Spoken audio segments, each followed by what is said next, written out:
আমার আপনার চেহারার দিকে আম ঘাস সব শ্রেণীর মানুষের অবস্থা একটাই, চেহারা দেখলে বুঝার উপায় নাই যে মানুষটার মৃত্যুর ভয় আছে, বহুদিন বাঁচবে।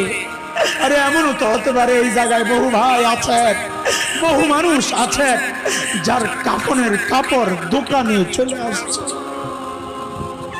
এমনও তো হতে পারে কালকে খবর আসতে পারে হাসান জামিল তার দুনিয়ায় নাই। এমনও তো কেন এমন নিশ্চিন্ত হয়ে গেল? চুল পাইকা পাইকা সাদা হয়ে গেছে, গুনাহ ছাড়তে পারি না। দাড়ি পাইকা সাদা হয়ে গেছে, গুনাহ ছাড়তে পারি না।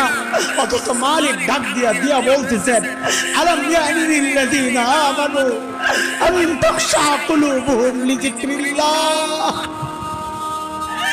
আল্লাহর ভয়ে গুনাহ ছেড়ে দেওয়া, আল্লাহর ভয়ে অন্তরটা কেঁপে ওঠার এখনো কি সময় হয় নাই?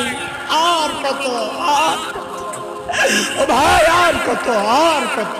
বলো, মালিকের দুয়ারে কবে ফেরত আসবা?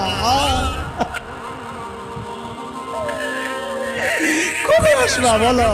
মানুষের উচিত আখিরাত নিয়ে চিন্তা করা যে আমার মালিকের সামনে আমি কি নিয়ে দাঁড়াবো, আমার পুঁজি কি, আমার কামাই কি, আমার সম্পদ। আমাদের সময় বিষাক্ত খঞ্জর দিয়া হযরত ওমরের পেট ফেরে ফেলছে, নাড়ি বুড়ি বের হয়ে গেছে, কাপড় দিয়া পেঁচাইয়া হযরত ওমরকে মসজিদে নববীর ফ্লোরে শোয়া দেওয়া হয়েছে।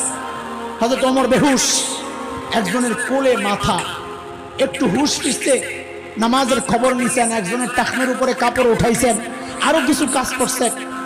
এর মধ্যেই হযরত ওমর কি ফিকির আখিরাতের, কি ভয় ঢুকছে কলিজায়। হযরত ওমর মাথাটাকে নিয়ে মসজিদে নববীর ফ্লোরে রাখছেন।